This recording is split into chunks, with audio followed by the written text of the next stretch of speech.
Welcome to the business of indoor golf. A commercial-grade simulator facility is a major step up from a home practice room. The equipment here needs to be industrial, capable of withstanding the wear and tear of a new swing every few minutes, 10 to 14 hours a day, 7 days a week. To generate profit, operators must layer their income. These spaces rely on 4 primary revenue streams: hourly bay rentals, recurring monthly memberships, professional coaching lessons, and food and beverage sales. This checklist outlines the 2 raw prerequisites you need to enter the market.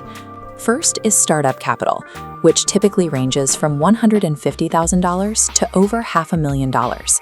Second is the footprint. You will need a commercial space between 2,000 and 5,000 square feet. Buying the most expensive launch monitor on the market will not automatically guarantee a return on that investment. Success in this industry relies on how effectively you build a sustainable business model around the tracking technology. Step 1 is to validate local demand.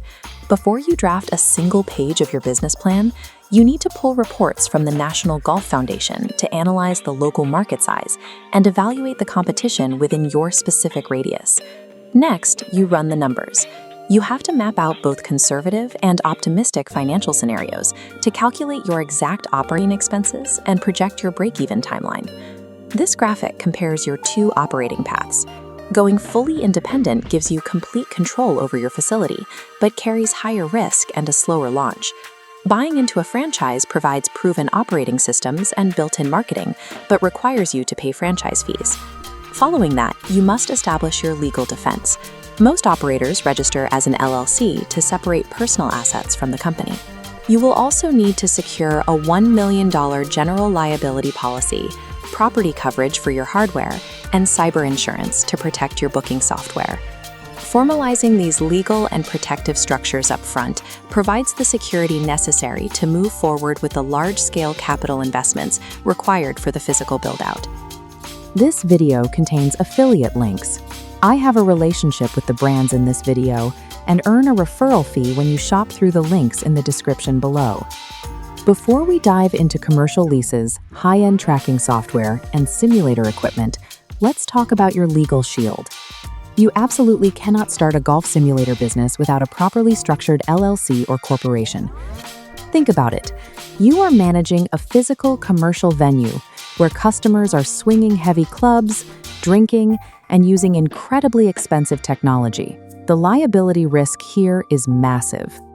Most people try to launch these entertainment concepts as a sole proprietor, and that's exactly why one accidental injury or property damage claim could cost them their personal savings, their home, and their entire future.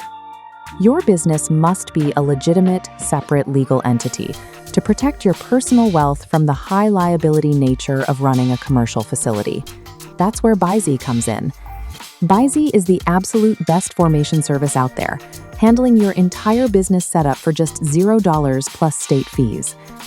They take care of all the heavy legal lifting for you, filing your articles of organization, providing your legally required registered agent service, and securing your EIN, which you'll need immediately for your commercial lease and business insurance.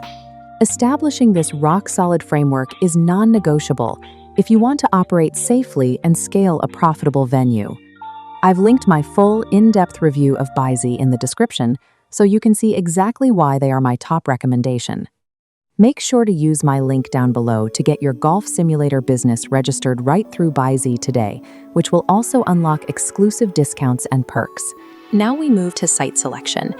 When touring commercial real estate, your total square footage has to comfortably accommodate the active simulator bays alongside a relaxed spectator lounge area. This diagram illustrates the absolute non-negotiable factor for your building: ceiling height. You need a clear, unobstructed minimum of 10 to 12 feet. While a 9-foot ceiling technically allows for iron shots, the moment a tall customer pulls out a driver, that ceiling becomes a hazard. This floor plan maps out the precise horizontal dimensions required. A single commercial setup needs to be 18 to 22 feet deep and 12 to 16 feet wide. When placing multiple bays side by side, you must leave 15 to 18 feet between the center points so players can swing freely. When a room forces players to adjust their natural swing, they cannot get the full value of the launch monitor's data. Compromising on these physical dimensions degrades the user experience, regardless of how much you spend on the tracking technology itself.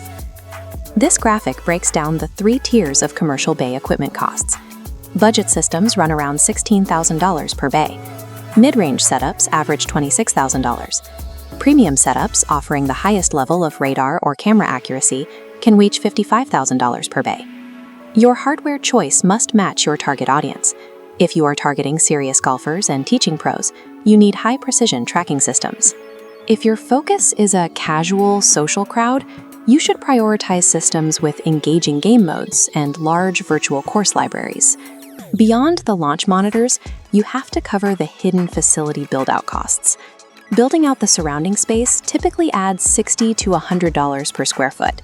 This covers acoustic paneling to absorb impact noise, specialized lighting that won't interfere with sensors, and required ADA compliance.